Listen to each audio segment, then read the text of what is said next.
আসসালামু আলাইকুম সম্মানিত দর্শকবৃন্দ, কাছে এবং দূরে যে যেখান থেকে আজকের ভিডিওটি দেখছেন সকলকে জানাই আন্তরিক শুভেচ্ছা এবং অভিনন্দন। আর যারা আমার চ্যানেলটি সাবস্ক্রাইব করেছেন তাদেরকে অসংখ্য ধন্যবাদ। আর যারা সাবস্ক্রাইব করেননি দ্রুত সাবস্ক্রাইব করে ফেলেন, যেহেতু এখানে নিত্য নতুন সব আপডেট দেওয়া হচ্ছে। ধন্যবাদ সবাইকে। আজকের বিষয়টা হচ্ছে অবৈধ বাংলাদেশি যারা এখনও বর্তমানে আছেন দুবাইতে, যারা ভিসার প্রক্রিয়া বা ভিসার কাজ করতেছেন না, এখনো অবৈধ রয়ে গেছেন, তাদের ব্যাপারে কিছু কথা বলবো। বিষয়টা হচ্ছে আপনারা যারা অবৈধ আছেন এবং কি ভিসা লাগানোর কোনো চিন্তা ফিকির করতেছেন না, তাদের উদ্দেশ্যে আজকে কিছু কথা বলবো। আপনারা যদি মনে করেন আপনারা অবৈধ আছেন, অবৈধ থাকবেন, একবারে চলে যাবেন, সেটা ভিন্ন কথা। তবে আমি বলবো 2-10 বছর, 5 বছর, 4 বছর যদি বিদেশ কেউ করে, সে একবারে যাওয়াটা কখনো উচিত নয়। সে একটা সুযোগ অবশ্যই হাতে রাখা উচিত, যাতে পরবর্তীতে দেশে গিয়ে যদি কোনো কাজকর্ম যদি ভালোভাবে সেটেল না হতে পারে, যাতে আবার এসে এখানে কিছু করতে পারে। জানেন দুবাই এমএনএসটি চলতেছে, সাধারণ ক্ষমা চলতেছে। বাংলাদেশি সহ যত বিদেশি আছেন এখানকার অবৈধ সকলকে 2 মাসের জন্য তারা একটা ভিসা করার সুযোগ প্রদান করেছে। এই ভিসার সুযোগটা যারা ব্যবহার করতেছেন তারা অবশ্যই লাভবান এবং ভাগ্যবান।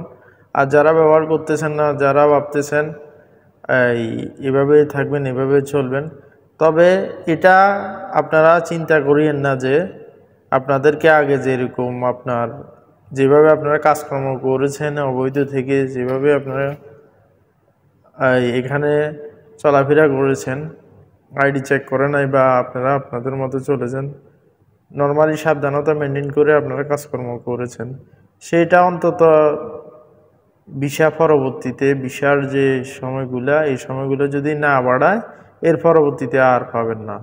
এর পরবর্তীতে আপনাদেরকে আমি বলে রাখি, এর পরবর্তীতে দুবাই গভর্নমেন্ট সমস্ত অবৈধদেরকে ধরার জন্য এই যে ক্যাম্পগুলো আছে, যে জায়গাগুলো আছে, এগুলোতে অভিযান চালাবে এবং কি রোডে ঘাটে অনেক জায়গায় আইডি চেক করবে। তখন যদি আপনাদের আইডিটা না থাকে, নগদে আপনারা বাংলাদেশে চলে আসতে হবে এবং কি আপনাদের এই পাসপোর্টে এমনভাবে ব্যান মেরে দিবে যে আপনারা চিরজীবন আর আরব আমিরাত সহ আরও কয়েকটি দেশে ঢুকতে পারবেন না। এখন বিদেশে আরব আমিরাতে যে ব্যানগুলো, লাইভ ব্যানগুলো মারা হচ্ছে, এগুলো শুধু আরব আমিরাত নয়, এভাবে আরও 3-4টা দেশে, এর অধিকও হতে পারে, আপনার ঢুকা যায় না।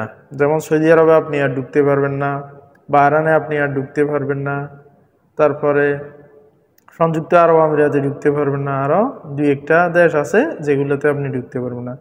তো আপনি এত দীর্ঘদিন বিদেশ করলেন, এতদিন অবৈধ ছিলেন, একটা জীবনের একটা অংশ এখানে ব্যয় করলেন, এখানে শ্রম দিলেন, সব কিছু করলেন, এখানে আপনার একটা অবস্থা হয়ে গেল, পরবর্তীতে আপনি দেশে গেলেন, দেশে কিছু করতে পারলেন না, তখন বিদেশ আসার চেষ্টা করলেন, তখন তো আর দুবাই আসতে পারবেন না, তখন তো সৌদি আরব যেতে পারবেন না, তখন তো বাহরাইন যেতে পারবেন না, তখন তো কাতার যেতে পারবেন না। এরপরে আপনার সমস্যাটা তো আরও বাড়তেছে।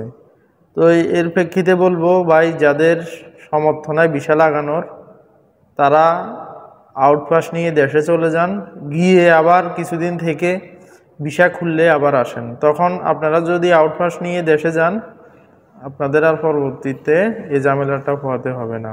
আবার চাইলে দুবাই আসতে পারবেন এবং কি আপনাদেরকে লাইভ ব্যানও মারা হবে না, কিছু মারা হবে না। আপনারা যদি ভিসা করার সামর্থ্য না থাকে, আপনারা দেশে চলে যান, গিয়ে আবার নতুন ভিসা যদি ছাড়ে আপনারা আসেন, কোনো অসুবিধা নেই, কোনো ধরনের ফাইন থাকবে না, কোনো ধরনের জরিমানা লাগবে না। একটা আউটপাস নিয়ে একটা টিকিট কাটে চলে যাবেন।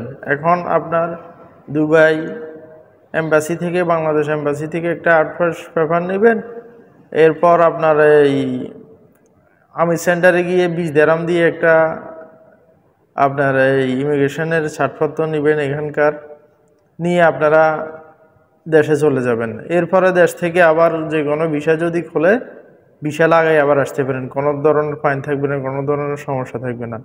এখন এই মুহূর্তে আপনারা যদি ভিসা না করে এইভাবে পড়ে থাকেন, আপনাদের ভবিষ্যৎ জীবনটা খুবই খারাপ হতে যাচ্ছে। তাই আমি বলবো, রিকোয়েস্ট, আপনারা অবশ্যই নতুন ভিসাটা লাগাবেন। যদি লাগানোর সামর্থ্য না থাকে, আপনারা দেশে চলে যান। এখানে থেকে পরে ফিউচারের জন্য আপনাদের অনেক খারাপ হবে। আপনি বিদেশ করেছেন, আপনি বিদেশে আছেন, আপনার এটা সমস্যা নাই, আপনি কারো কাছ থেকে পরবর্তীতে হাত টেনেও নিতে আবার আসতে পারবেন। এখন যদি এখানে আজীবনের জন্য লাইফ ব্যান করে যান, ভবিষ্যতে আপনার মধ্যপ্রাচ্যে আপনি আর ঢুকতে পারবেন না। তো আজকের ভিডিওটা কেমন লাগলো আমাকে জানাবেন। ধন্যবাদ চ্যানেলটির পাশে থাকার জন্য। আর যারা সাবস্ক্রাইব করেন নাই দ্রুত সাবস্ক্রাইব করে ফেলেন। আসসালামু আলাইকুম।